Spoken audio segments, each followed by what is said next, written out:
Buen día, nos encontramos este día con el doctor Juan Luis Mosqueda, director del Hospital Regional de Alta Especialidad del Bajío y además uno de los estudiosos más importantes en el país que tienen que ver con este tema de la pandemia del nuevo coronavirus. Doctor Mosqueda, gracias por aceptar esta charla. Muy buen día, doctor. Muy buen día, Toño, y gracias por la oportunidad de platicar un rato contigo. Doctor, primero tú como director del hospital regional, ¿cómo es la vida, cómo es un día en la vida de un doctor que atiende, que está cerca de la pandemia del COVID? ¿Cómo lo viven? ¿Cómo se preparan? ¿Qué tipo de reflexión hacen? ¿Cómo sufren esta nueva situación, doctor? Ha sido algo complejo toda esta situación. Primero, yo llegué aquí a dirigir el hospital a mediados de enero y cuando ingresé venía empezando este tema del nuevo coronavirus en China. Veíamos que podía impactar en algo como lo que estamos viviendo y empezamos a prepararnos. Creo que ha sido una buena oportunidad vivirlo desde esta trinchera porque pues es un tema que yo me interesa, que es un tema que yo domino, es un tema en el que puedo apoyar y me ha permitido organizar el hospital para la atención.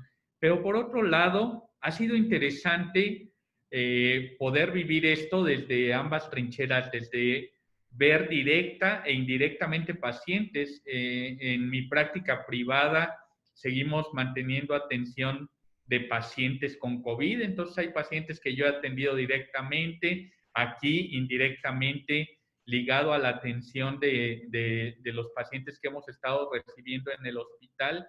Y creo que vivimos todas esas maneras. Todo el aspecto administrativo y el aspecto de gestión que se tiene que hacer, pero lo más importante ha sido esa parte personal. Te toca percibir el lado de tus compañeros, de los compañeros que laboramos en los hospitales, porque tenemos dudas, tenemos miedos, todos creo sin duda pasamos por esa parte. Y la otra, vivir el lado de los pacientes, de los familiares de pacientes, es algo complejo. De manera directa me ha tocado recibir, por ejemplo, de forma privada, un médico en un hospital privado con una enfermedad muy grave, llegar y que prácticamente tenga que ingresar a la terapia intensiva e intubarlo, y después de eso decirle a su esposa que lo ingresamos a terapia intensiva, que está intubado, y decirle que que ya no lo vuelva a ver vivo. O sea, eso es algo realmente complejo y yo lo veo entonces acá con los médicos que están en el hospital que tienen que vivir esa parte diariamente, estarle dando informes a un familiar a distancia, decirle cómo va. Y por otro lado también la parte buena, aún en estos casos graves, en este que te comento, un médico terminó por salir bien, egresar por mejoría y entonces es toda una satisfacción. Así nos pasa en el hospital. A pesar de ser un hospital de alta especialidad y que atiende pacientes más graves de lo habitual, el 70% de los pacientes que hemos recibido han salido egresados por mejoría, así que esa parte también no se sustituye con nada, esa satisfacción de que sacamos a alguien adelante, pero entonces es un subir y bajar continuo entre la preocupación, el estrés de ver a pacientes graves y por otro lado la satisfacción de ver que salen las cosas adelante. Así transcurren nuestros días actualmente en esta pandemia. Doctor, ¿cambió tu vida como persona? Es decir, atendiendo pacientes en un hospital privado, estando cerca de los del hospital regional, ¿abrazas a tu familia, convives con ellos? ¿Cómo haces esto, doctor? Y segundo, al ver tantos casos, al ver a veces el hospital, a veces quizás supongo lleno, ¿qué piensas del ser humano común y corriente que parece que no ha entendido la gravedad de esta problemática, doctor?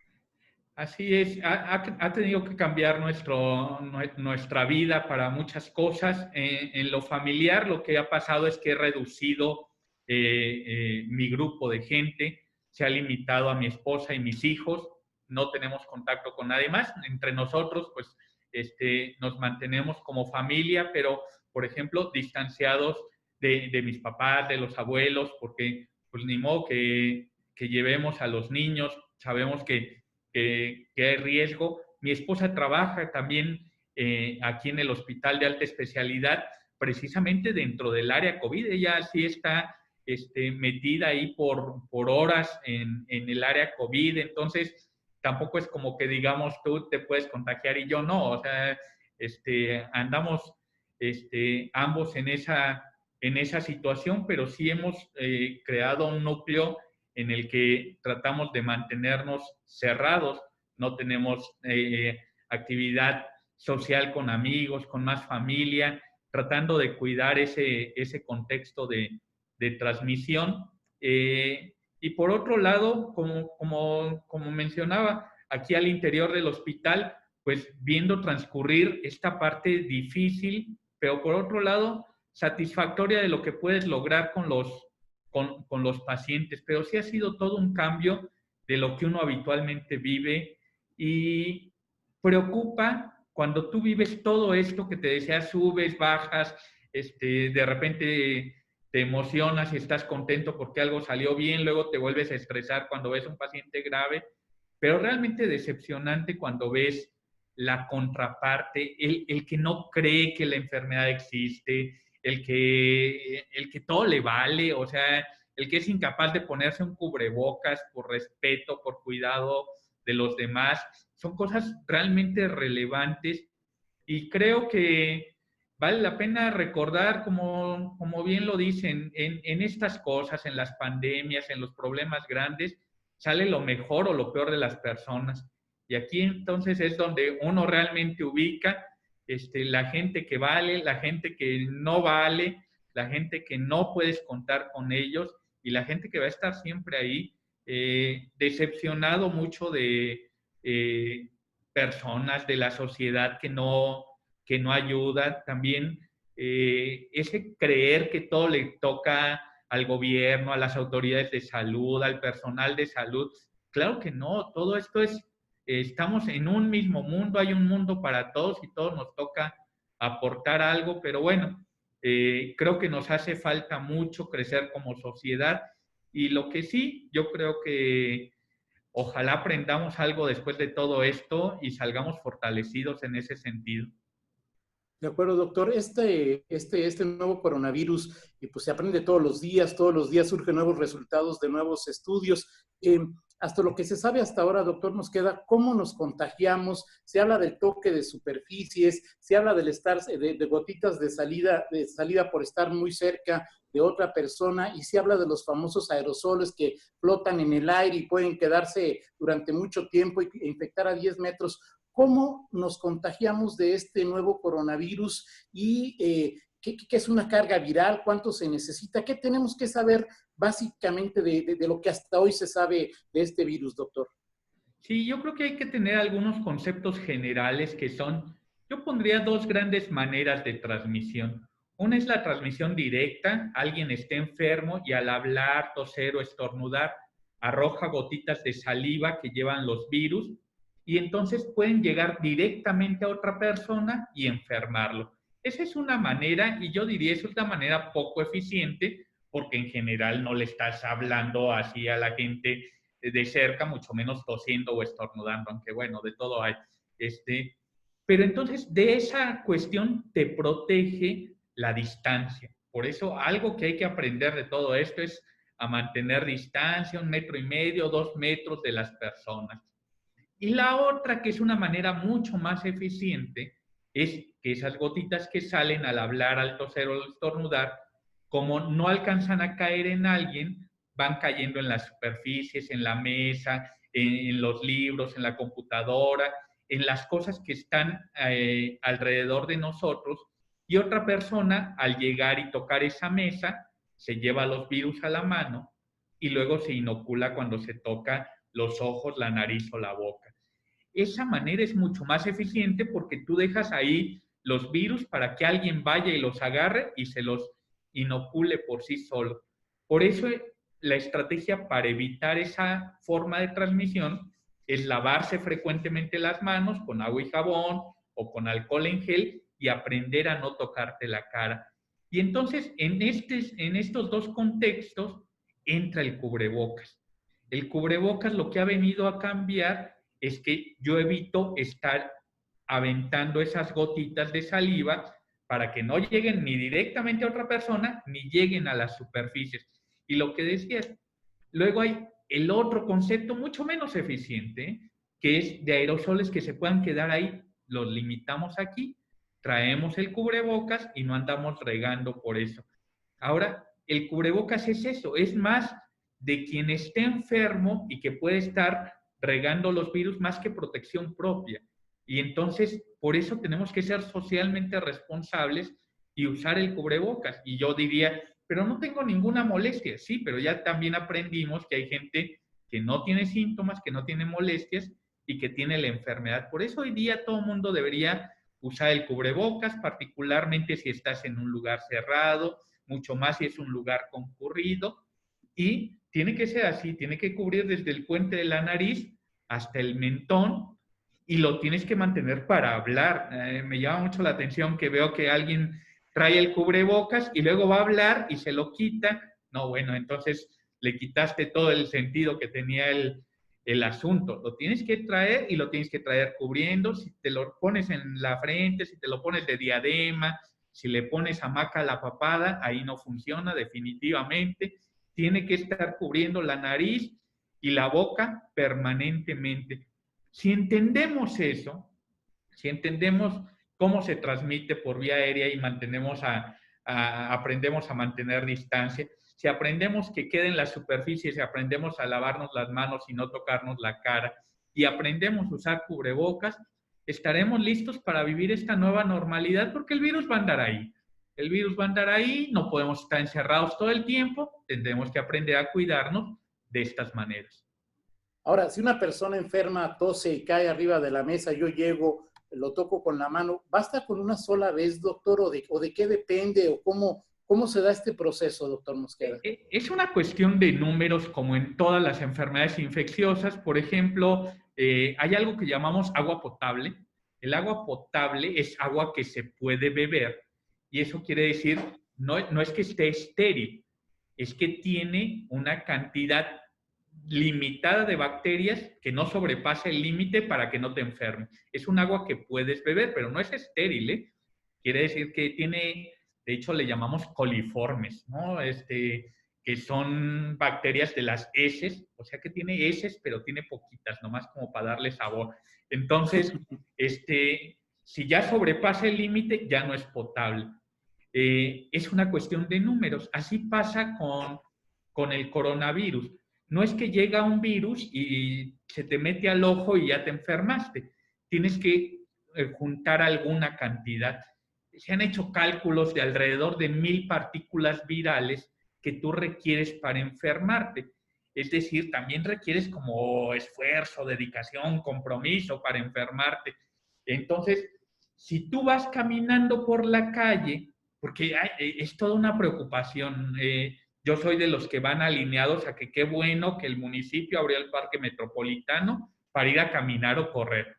Si tú vas caminando en el metropolitano y anda alguien caminando por ahí y lanza virus al medio ambiente, no alcanzan a concentrarse como para que te caigan 1000 virus a ti y que te inocule y te enferme.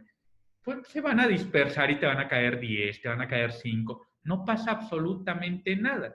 Mientras que si tú vas en el transporte público, no llevan los que te rodean cubrebocas, tú no llevas cubrebocas y traes a alguien ahí respirando, tosiendo, hablando, cantando en el transporte público, sí te puede aventar 1000 virus y puedes lograr ese límite que necesitas para enfermarte. Entonces, requiere uno aprender a jugar con esto. Es un poco de jugar tus cartas, de no llegar al límite de virus que necesitas. Entonces, en la medida que uses cubrebocas, en la medida que te lavas las manos, en la medida que no estás metido en un lugar muy concurrido, te vas evitando enfermar. Ahora, doctor, Si, por ejemplo, está infectada la mesa, la toco y me meto 10 virus, o sea, ¿cuánto tiempo me duran ahí o se quedan hasta que me van juntando los 1000 o cuándo desaparecen o cómo jugar con estas estadísticas, doctor? En general yo diría, yo los contaría algo así como por día. Si no juntaste la dosis del día, ya la libraste y mañana abrimos una nueva cuenta y empezamos a juntarlos. Tampoco es que fuiste agarrando uno diario durante 1000 días y el día 1000 te vas a enfermar. No es así, no es acumulativo. Es que logres juntar un inóculo en un tiempo prudente y yo diría en el transcurso de un día. Entonces, por eso hay que aprender a jugar con esto. Yo diría, otra vez, no podemos estarnos encerrados todo el tiempo. Hay que hacer las precauciones generales y lo otro, hay que cuidar los lugares donde nos movemos. Hay lugares de muy alto riesgo, hay que durar muy poco en esos lugares de alto riesgo. Que hay gente que no puede evitar estar en el transporte público. Está muy bien, nada más no le metas el mismo día que te metiste al transporte público, no te vayas a meter a un banco que está todo lleno, no te vayas en la noche a un bar que está todo lleno, porque seguro que juntas los números suficientes. Pero si tú andas en el transporte público y el resto del día no te expones, lo más probable es que no logres enfermarte. Es un poco de sentido común, es ir aprendiendo a vivir con esto. Ahora, doctor, bien lo dice, en esta nueva normalidad, pues hay que convivir con el virus. Hablas de que la mascarilla, el cubrebocas es un factor básico, pero hay que saber usarlo, doctor, ¿no? O sea, es decir, ¿cuáles son las recomendaciones? Si me estoy tocando la cara, si cuando hablo me lo quito, si cuando toso me lo quito, ¿cuál es el cubrebocas? Si lo hay, ¿cuál es el cubrebocas ideal y cómo se debe usar un cubrebocas, doctor? No sé. Los cubrebocas ideales son como este que yo uso, se llaman tricapa y tienen 3 capas, tal cual. Una capa, la más interna, que es una capa que es absorbente, donde yo estoy hablando, están cayendo las gotitas de saliva y ahí se van absorbiendo. Una capa intermedia que filtra y la capa externa que es impermeable, de manera que toda esa humedad no sale al exterior ni viceversa. Entonces, ese es ideal y se pueden hacer caseros bajo ese sustento, una capa interna que sea de un material más absorbente, una capa que filtre y una capa impermeable en el exterior. Ese es el cubrebocas ideal. Ahora, insisto, la colocación y la dimensión debe cubrir desde el puente nasal hasta el mentón. Y la otra, que yo traigo ahorita es un cubrebocas desechable y no se recomienda usar más de 8 horas. Si ya llevo 8 horas, lo retiro y lo desecho y me pongo uno nuevo. Pero si en el Inter ya se me humedeció demasiado o se me dañó, entonces lo tengo que desechar. Si yo traigo uno de estos hechos en casa, que ahora hay muchísimos, lo que tengo que hacer es diariamente lavarlo. Ahora, ¿qué hago? Nunca lo debo tocar y si necesito ponérmelo o quitarlo, lo hago de las tiritas. Yo tengo que asumir que estoy hablando y me tengo que imaginar que soy un enfermo y que estoy aventando gotitas de saliva y que están todas ahí en el interior.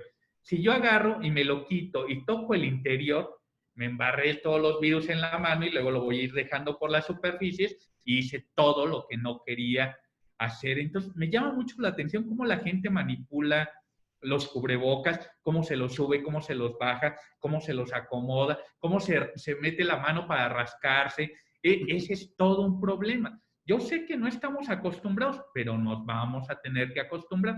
Vamos a tener que evolucionar o morir. Ahí sí está darwiniano el asunto, ¿eh? O nos acostumbramos o quedamos eliminados. Entonces, hay que aprender a jugar en este asunto. Doctor, ¿dónde debo usar el cubrebocas? ¿En todos lados?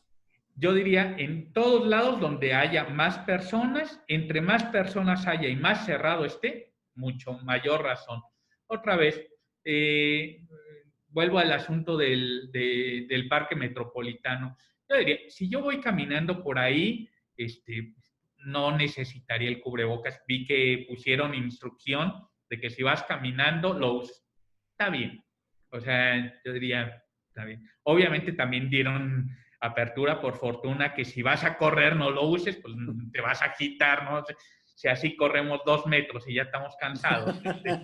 Sí, Tú sí me entiendes, ¿no? Entonces, sí, claro. entonces no podríamos, pero ¿qué sí es importante? ¿Dónde sí es indispensable? En un lugar cerrado y en un lugar concurrido. Y vuelvo, el mejor ejemplo es el transporte público. Ahí sí es indispensable, ahí no es negociable, ahí todo mundo debe hacer. Y el punto es cómo lograrlo. Yo diría, el punto no puede ser obligación, o sea, no puedes sancionar a alguien, no lo puedes detener, no puedes golpearlo, o sea, ¿qué tienes que hacer? Tenemos que ir concientizando a la población, tiene que ser una responsabilidad social, tienes que hacerlo por respeto a los demás, tenemos que cuidarnos los unos a los otros. Como ves que alguien tira basura en la calle y le tienes que decir, oye, no tires basura en la calle, ves a alguien en el transporte público sin cubrebocas y oye, o sea, por respeto a todos, no es que te baje la policía, no es, o te bajamos todos, o sea, es una responsabilidad compartida, es indispensable, indispensable. Y ahora por eso yo veo, se tenía que reactivar actividades económicas. Yo también creo que hemos transitado de pensar que tenemos que estar encerrados para cuidar la salud y aunque la actividad económica se vaya a pique. O que ni modo, pues ya hay que salir, ya esto está muy mal y hay que reactivar la economía, aunque haya casos. No, no es una cosa o la otra. El punto intermedio es este. Hay que reactivar las cosas de manera ordenada, con actividades preventivas.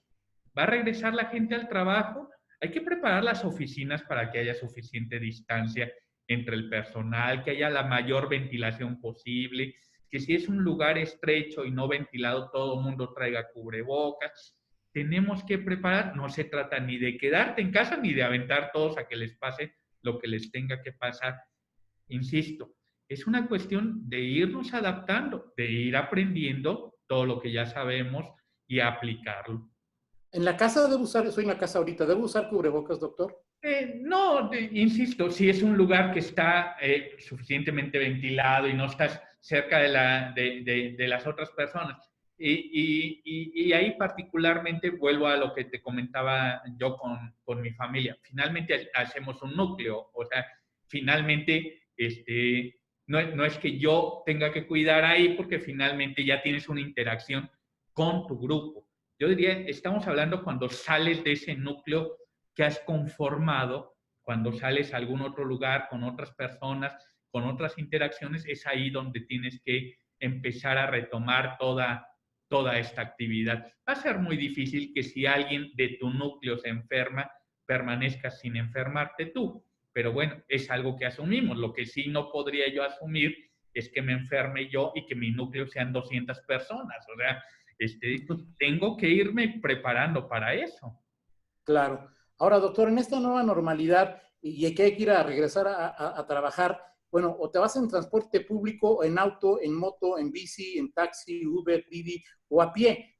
¿Cuáles son las recomendaciones y características generales, además de la mascarilla, supongo yo, en todos los casos? ¿Cuáles son las recomendaciones generales en esta nueva normalidad para cuando vas al trabajo, doctor? Yo pondría los extremos de riesgo. El extremo más riesgoso es subirte al transporte público, subirte al camión, subirte a la oruga. Y en el otro lado, el ir solo en tu coche, ¿no? Pues, eso es seguro. De hecho, si vas tú solo en tu coche, no necesitas ir con el cubrebocas.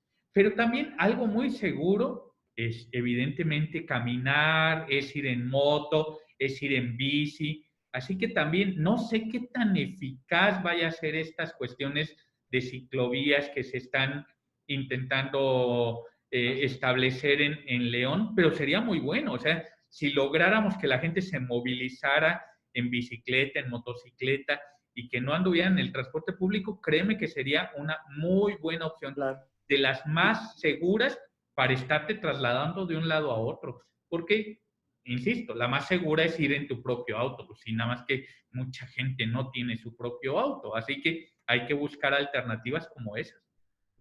Para usar un taxi, ¿es recomendable, no es recomendable, doctor? Lo recomendable ahí, otra vez, vas en un taxi, vas en el automóvil de la aplicación, pues entonces te subes, debería el chofer traer cubrebocas y debería traer las ventanas abiertas. O sea, tiene que estar ventilado porque, vuelvo al punto, yo voy en mi propio auto, no necesito cubrebocas, no tengo ningún problema. Pero si yo soy el chofer que va en el taxi y no traigo cubrebocas, voy llenando, ahí sí, voy a llenar una cantidad de virus enorme que se acumularon dentro del coche. Cuando yo me subo a ese taxi, a ese automóvil, e inhalo, en ese momento puedo agarrar los 1000 virus que necesitaba, porque estaban todos concentrados en un lugar cerrado como es el interior de un coche. Así que es un muy buen ejemplo de esas cosas que tenemos que prever, que deberían hacer todo el del transporte de taxi o similares, deberían los choferes traer cubrebocas y preferentemente ventanas abiertas y que se esté circulando y se esté ventilando el automóvil. Ahora, en la casa, doctor, ya pasamos del transporte a la casa. Cuando salgo, llevo reloj, llevo manga larga, manga corta, me corto la barba, no me corto la barba, me llevo zapatos, ¿no? Bueno, ¿cuáles son las recomendaciones para salir primero, doctor? Yo diría que en eso no hay que meternos demasiado. Yo creo que ahí sí ya vamos en el rango de la paranoia. Cuando ya empezamos a pensar en cosas como la ropa y eso ya se volvió un problema. A ver, seamos realistas, porque la gente, luego ya he visto tutoriales de cómo desnudarte afuera de tu casa, Sí, sí, sí. que te atrape El la full monty de los policía. vecinos, claro, sí. Exactamente, o sea, no, que ten una cubeta con jabón y te encueras y luego le corres, o sea, a ver, seamos realistas. Fui en el transporte público y a lo mejor llegaron gotitas de virus a mi saco.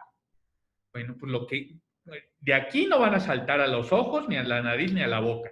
¿Qué tengo que hacer? Quitarme la ropa adentro de mi casa, preferentemente, no des espectáculos. Te quitas la ropa dentro de tu casa de manera razonable, la pones en el cesto de la ropa y se mete a lavar de manera normal y se acabó. Que no conviene hacer, no te embarres la ropa, o sea, no huelas la ropa para ver qué agarraste.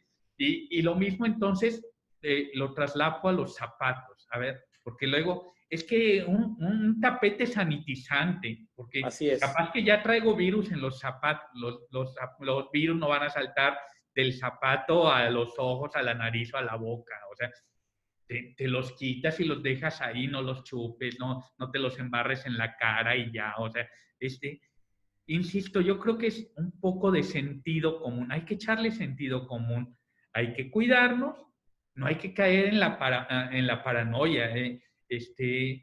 Yo veo mucho, insisto, tutorial que si recibes el súper en tu casa, hay que enjuagar todo. No, o sea, no chupes las latas y ya, o sea, mejor vacíalo de la lata y te comes el interior, o sea, así O de sea, simple. no lo tengo que limpiar con cloro lo que llevo del súper, doctor. O sea, lo que siempre hemos hecho toda la vida, llega las frutas, las verduras, cuando las vayas a consumir, las lavas, llegan, lo que hacemos, agarras una lata de una soda, le limpias ahí, que luego quién sabe qué tanto traerá ahí, imagínate dónde estaba esa lata, pero en general compras una lata de frijoles, no andes chupando la lata de frijoles, o sea, no necesitas desinfectarla, pues si no te la vas a comer, no andes chupando las latas. Yo diría, esa sería la Ah, recomendación, o sea, ni las bolsas del súper y ya.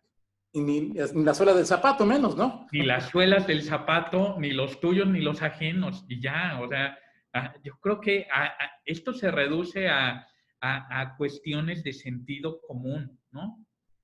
Ahora voy por unos tacos, doctor, me los como el taco, la comida, o sea, es decir, pues la comida viene, mucha comida viene fuera, ¿tampoco pasa nada o sí pasa algo? ¿La comida contagia o no contagia, doctor? Pasa como todo. Qué bueno que ahora lo dices.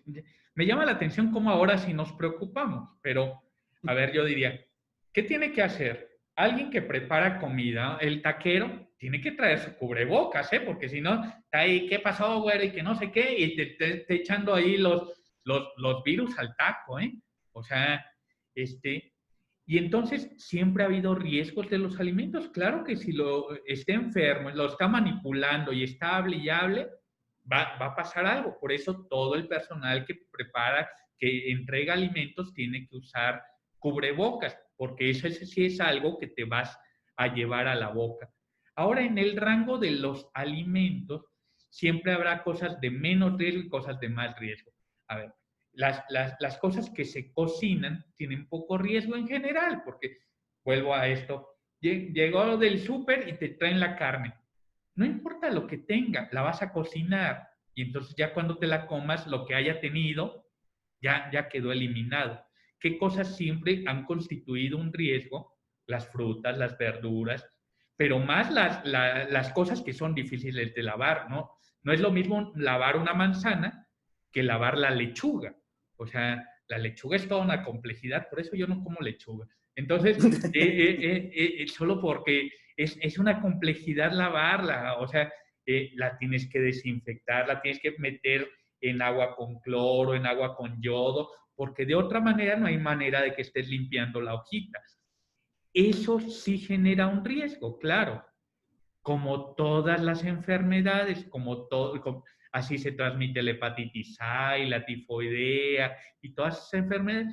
Pero eso, ¿cómo lo salvamos? Con el lavado habitual que ya deberíamos haber aprendido. Pero te digo, creo que nos servirá para aprender esas cosas que ya deberíamos haber aprendido y que no hacíamos mucho caso. Ahora sí ya todo el mundo anda viendo a ver el taquero cómo le hace, si trae cubrebocas, si agarró el dinero o no lo agarró. Antes ni nos fijábamos en eso. Siempre tienen su trapito donde se limpian y uno dice, ese trapito está peor, mejor no agarres el trapito. O sea, Claro, claro.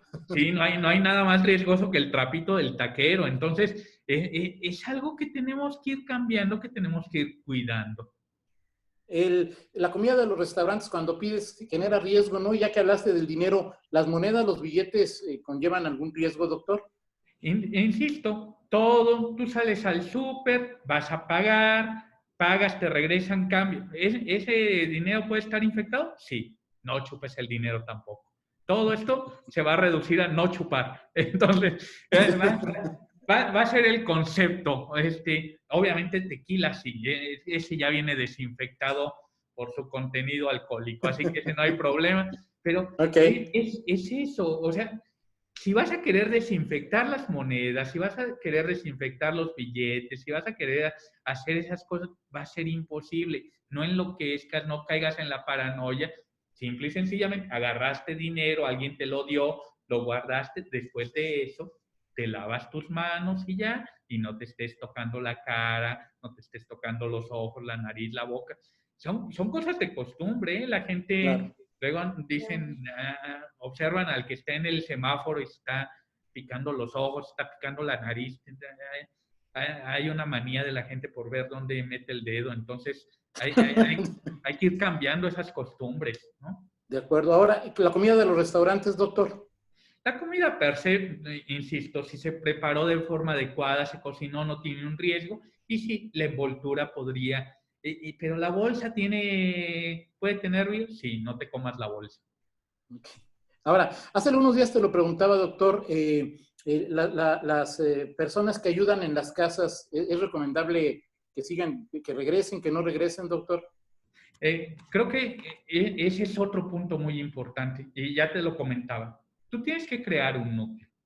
Entre más abres ese núcleo, empiezas a tener problemas. Tú dices, en mi núcleo está la persona que viene a hacer el quehacer. Está muy bien. Nada más tú estás asumiendo que esa persona que viene a hacer el quehacer tiene interacción con su propio núcleo familiar y que además se sube al transporte público. O sea, si abriste tu núcleo a algún grado de riesgo, ¿eh? O sea, entonces tú tienes que medir eso.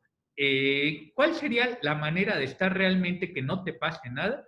estar encerrado, aislado, en un iglú, y que no llegue nadie. No lo vas a conseguir. Entonces, limita tus interacciones. Yo diría, sí tienes que considerar si va a venir la señora que te ayuda a hacer el quehacer, pues lo ideal sería que no fuera alguien que tenga mucha familia y que además convive con los hijos de sus hijos y además viaja en el transporte público, te va a ser parte de una cadena donde un día va a llevar el virus a tu casa. O sea, es una cuestión que uno tiene que ir asumiendo. Ahora, es que tampoco hay manera de sobrevivir sin que me ayuden, que haga el quehacer, no la abraces, no le des besos a la señora del quehacer tampoco, y que tenga todo limpio, desinfecta las superficies y sale y ya. O sea, otra vez, es ir aprendiendo a lidiar con este día a día con un poquito de sentido común. Ahora, eso, lo que hablabas de abrir los grupos, pues hay personas que son muy sociables, doctor, y que pues ya les surge alguna reunión con los amigos, dice nada más 3, 4 amigos, y hay que hacerlo, doctor, porque o no hay que hacerlo, digo, pues es que tampoco podemos estar aquí, hasta yo que soy antisocial, pues ya me urge juntarme con unos amigos, ¿no, doctor? Visitar a mis papás. Esto se puede, se debe. ¿Cómo ves la situación en la nueva normalidad, Yo doctor? creo que sí, o sea, otra vez, yo ¿qué no haría? Yo ¿qué no haría ahorita? No iría y no me lo imagino de aquí al resto del año, de irme a meter a un bar concurrido, a estar ahí conviviendo lleno de gente. Sería de verdad irresponsable, no me perdonaría si me infecto de esa manera, ¿no? Pero sí, si me reúno con 3, 4 amigos en un lugar abierto y no nos abrazamos y no nos besamos, transcurre una convivencia tranquila. O sea, entre más cuides distancia, ventilación, espacio, eso es lo importante, eso es lo importante. Irte a meter en un lugar cerrado, concurrido, te metiste ya en problemas. Entonces, tampoco se trata, insisto, de meterte en un iglú y quedar ahí solitario el resto de tu vida. Nada más hay que ir moviéndote con cierta prudencia. Y te digo, yo pondría el extremo esto. Hay gente que tiene que ir a trabajar y te tiene que subir al transporte público. Yo lo consideraría un riesgo que tenemos que asumir. Pero irte a meter a un bar concurrido, lleno de gente, y luego ya en la fiesta abrazados todos y así, O es cantando algo. ahí todo se... Exactamente, exactamente, ya haciendo cosas que no deben, es todo un problema que no debería ocurrir. Hay que hacer justos medios, y justo medio sería una reunión pequeña, unas cuantas personas, suficiente distancia, un espacio abierto, una platicadita nos hace falta a todos, claro que sí. Cuando hablas grupo pequeño, digo, sé que puede ser muy variable, pero ¿hasta cuántos o de cuántos a cuántos te refieres, doctor? Yo diría dependiendo del espacio y la distancia que puedas tener. O sea, mientras puedas tener una distancia suficiente, 1,5 metros, 2 metros, somos 20, pero tenemos un espacio enorme, está muy bien. Pero por otro lado te sirve para limitar los que de verdad ni son tus amigos y siempre te cuelan. Aprovecha, no, es que ya se nos acabó la distancia y lo eliminas. O sea, es una cuestión de darle el sentido común al asunto. Mientras puedas mantener distancia, e insisto, preferentemente en un lugar abierto, bien ventilado, ya lo hiciste. No va a Ahora, que pasar pásame ahí el el problema. refresco, pásame la botella y ese tipo de cosas, o sea, gel después? Gel después, ahí cada quien su gelecito y eso, tal cual, ya ves. Tú ya le entendiste, ya te vamos a promover para que estés diciendo. Volvemos al sentido común, ¿no? Pasaste la botella, no chupes la botella, mejor te lavas las manos, ¿ya? Y le das un sorbito al tequila. Se acabó el asunto. Ahora, doctor, en este momento estamos en el pico de la pandemia. En León, obviamente, pues los laboratorios, los hospitales tienen un límite para hacer pruebas. Cada vez, bien o mal, hay más información. Cada vez, bien o mal, conocemos a alguien que padece o padeció esa enfermedad. Y entonces tenemos todos, nos duele la garganta, tenemos malestar general y queremos que nos hagan la prueba. La pregunta aquí, doctor, es en la experiencia que has acumulado, es ¿qué síntomas qué síntomas deben ser una señal clara de que alguien me tiene que hacer la prueba y a quién se la pido, doctor? Yo diría alguna combinación, la combinación que quieras, ya sea de fiebre, dolor de garganta, tos seca, y yo sumaría ahí pérdida reciente del olfato o del gusto. Ahí sí, cualquier combinación de estas, seguramente hoy día en este contexto es COVID y convendría evaluarse. Y si no te haces la prueba por la razón que sea, tienes que asumir que tienes la enfermedad. O sea, es que empecé con fiebre y además ya no huelo, ya perdí el olfato. Tienes COVID, o sea, con prueba o sin prueba tienes COVID. Hay gente que tiene mal gusto toda la vida, esa no. Pero si recientemente perdiste el gusto, entonces probablemente tienes COVID. Hay que considerar eso. Y entonces las precauciones y todo el seguimiento se tiene que hacer independientemente de la prueba. Claro que si puedes hacerte la prueba y confirmar, está muy bien. ¿Quién más debería hacerse la prueba? El contacto directo de la persona confirmada. Y cuando digo contacto directo, nos ayudará mucho a todo lo que te acabo de comentar. ¿A quién considero yo un contacto directo de una persona con COVID? A quien estuvo a menos de 1 metro de distancia durante más de 10 minutos y sin que usaran un equipo de protección. Eso es un contacto directo. Entonces debemos cuidar de no entrar en esa definición. Si yo me reúno con un par de amigos, con un grupo de amigos, no debo estar a menos de 1 metro por más de 10 minutos. Si le quiero contar algo específico, me le acerco tantito, le cuento y me vuelvo a retirar. O sea, no va a pasar nada también si me le acerco tantito. Entonces, hay que cuidarse como en ese rango de la definición, como en el rango de los 1000 virus, no acumules los 1000 virus, no acumules estos contactos de riesgo. No te mantengas cerca de otra gente por un tiempo prolongado sin usar alguna protección. ¿Sirve, doctor, el oxímetro y el termómetro para usarlo diario? ¿Debería o no? ¿O también sigo en el mundo de la exageración, doctor? Yo creo que para usarlo en el día a día no, pero yo creo que ya hay que ir teniendo en las casas un termómetro y un oxímetro de pulso, y si tienes síntomas y te hacen la prueba y sales positivo, o si tienes síntomas y no te hacen la prueba, pero sabemos que debes tener la enfermedad, ahí es muy importante monitorear. Y hay dos cosas que hacen saber que algo no va bien. Uno, la fiebre está persistente y no se quita. Es que ya llevo 5 días y sigo con fiebre, 7 días sigo con fiebre. Eso no va bien. Y lo otro es medirte la oximetría, medir la cantidad de oxígeno y que tengas menos de 92, de 91. Eso ya no va bien. Entonces, conviene tenerlo y te mides el oxígeno y ya conoces tu basal. Ya sabes que tú tienes 93, 94, 95, que es lo habitual, y ya sabes cuando te pasa algo, porque también hay gente que fuma mucho, por ejemplo, que ha fumado mucho por mucho tiempo y que su basal es 89. Ah, bueno, ya sabemos que es 89 y que el día que le baje de ahí ya hubo un problema. Hay que ir habituándonos un poco a cosas como esas. Y sí, yo diría no para andarse checando diario, pero sí ya hay que tener por ahí en casa un termómetro y ya hay que tener en casa un oxímetro de pulso. Se me quedó una pregunta pendiente. En los supers, en los Oxxos, en los H-E-Bs, como quieras, ¿cuánto tiempo es lo recomendable estar, doctor? Lo que necesites estar. O sea, no es una cuestión de tiempo, es una cuestión de distancia. Tú mantén distancia con quien ande alrededor. Si te acerca alguien, le empujas con el carrito. Mantén la distancia de la gente, que todo el mundo ande con cubrebocas. Cada que andes agarrando cosas, lávate las manos con el alcohol en gel y no andes chupando las latas ni le des besos a la gente que ande ahí en el súper.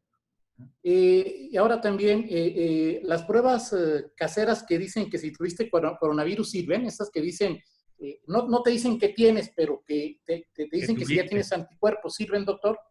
Yo creo que para la población en general no. O sea, no tienen un sentido para eso. A ver, ¿para qué sirven? Sirven para fines de estadísticas, para fines de epidemiología. Por ejemplo, en algún momento, en 2, 3 meses, yo podría hacerle a todo el personal del hospital esa prueba y decir, ¿saben qué? Yo me había dado cuenta de que se enfermaron 10 personas, pero ahora que les hacemos la prueba resulta que se enfermaron 50, 40 sin que nos hubiéramos dado cuenta. Y ya tengo una medida real de lo que pasó en mi hospital. Pero para fines individuales no tiene mayor sentido, no te va a brindar mayor utilidad. Pues si tuviste, ya tuviste, y si no tuviste, pues ya también. O sea, no veo el punto. En algún momento creo que sí es preocupante, se empezó a pensar un poco como casi que ir a hacerte la prueba, ya tengo anticuerpos y fue un término que usó incluso la Organización Mundial de la Salud, un pasaporte de inmunidad, casi para Exacto. decir, yo soy ya gente segura, puedo Puedo andar en chupar donde latas y todo eso. sea, puedo chupar las latas, puedo besar a quien se deje, y no, o sea, es evidente que no se le debe dar ese uso, por eso también no conviene estar haciendo uso de las pruebas serológicas que llamamos, que pueden ser rápidas o lentas, son las mismas, si son rápidas o son lentas, son pruebas serológicas. Yo no le veo mayor sentido a eso fuera de un sentido epidemiológico para algún lugar en específico. Lo han hecho ya, por ejemplo, en España, hicieron una redada de pruebas serológicas para ver, a ver, hagamos el recuento de los daños, a ver cuántos realmente se enfermaron. Tristemente, después de tanto desastre y eso, resultó que se enferman como el 5% de la población. Y entonces, para fines de salud pública de un país, dicen, ¿saben qué? Si les dio el 5%, el 95% nunca le ha dado, quiere decir que tenemos todas las condiciones para que haya una segunda oleada o tercera oleada o cuarta oleada, pero son cuestiones de salud pública, de epidemiología, no de decisiones individuales. Yo no recomiendo a la gente andarse yendo a hacer anticuerpos ni cosas como esas. Yo creo que hay que ser muy cuidadosos en ese tema. Finalmente, doctor, nos has dicho qué hacer, pero si yo te preguntara 3, 5, 7 cosas que no hay que hacer, doctor, o sea, es decir, que los consideras como un mito, no sé si los nanocítricos, si la vitamina D al cuadrado, si un anticoagulante para que no me dé, o sea, ¿qué de plano dices? No marchen, eso no lo hagan. Además Sí, de chupar latas, doctor. exactamente, esa ya la repetimos varias veces, pero no hay que chupar las latas, entonces, ni los zapatos. Pero, a ver, en cuestión de prevención, lo que sirve es lo que ya mencionamos. No hay ningún medicamento, sustancia, suplemento que prevenga el coronavirus. Entonces, si te dicen que dióxido de cloro, que nanocítricos, que hoy leí oxígeno líquido, o sea, no, bueno, agua en polvo, Licuado de no, nada, cloralex. nada. No te tomes el Cloralex ni el fabuloso, no, nada. No hay ningún medicamento, sustancia o suplemento que pueda prevenir. Por otro lado, pese a que ha sido una discusión ahí en las redes sociales, no hay ningún medicamento, suplemento o sustancia que logre que si tienes un cuadro leve pase a un cuadro grave. Si vas a transitar a grave, vas a transitar a grave. Si vas a quedarte en leve, vas a quedarte en leve. Eso no va a cambiar con ningún medicamento, con ninguna sustancia, con ningún suplemento. Así que la gente que tiene un cuadro leve de COVID no debe andar tomando antibióticos, no debe andar tomando hidroxicloroquina, no debe andar tomando Cloralex, no debe andar tomando dióxido de cloro, no debe andar tomando nada, mucho menos automedicado. No debe usar dexametasona, no. Para lo poco que hay algunas cosas que pueden ayudar es para cuadros graves. Y entonces el cuadro grave tiene que estar en el hospital. Ya queda uno en manos de los médicos del hospital, de los especialistas, y que hagan lo que consideren necesario. Tristemente, no hay algo que prevenga, no hay algo que ayude en los cuadros leves, entonces dejemos también eso de lado, porque la gente Yo lo sé, tienen una desesperación. El médico siente una ansiedad de querer dar algo. No lo hay, no lo hay. ¿Qué pasa cuando alguien tiene leve? Monitorealo para que si le baje el oxígeno, para que si no se dé la fiebre, mejor lo lleves al hospital. Pero nada de lo que hagan va a cambiar las cosas. Perfecto, doctor, muchas gracias. Una postdata. Y los gatos, doctor, que vi tu última intervención en redes sociales. Gatos y perros, doctor.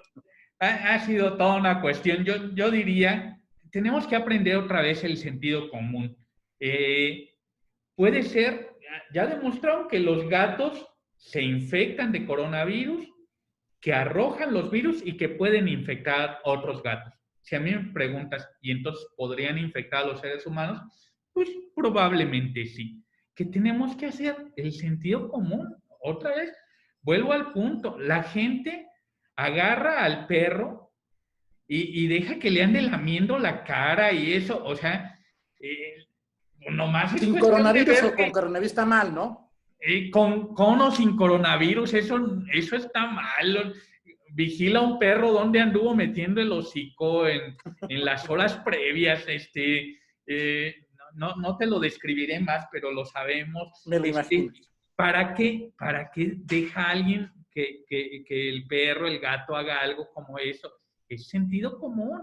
Tenemos que aprender un poco más de sentido común. Acabamos en esto por falta de sentido común, ¿eh? O sea, estamos metidos en este problema por falta de sentido común.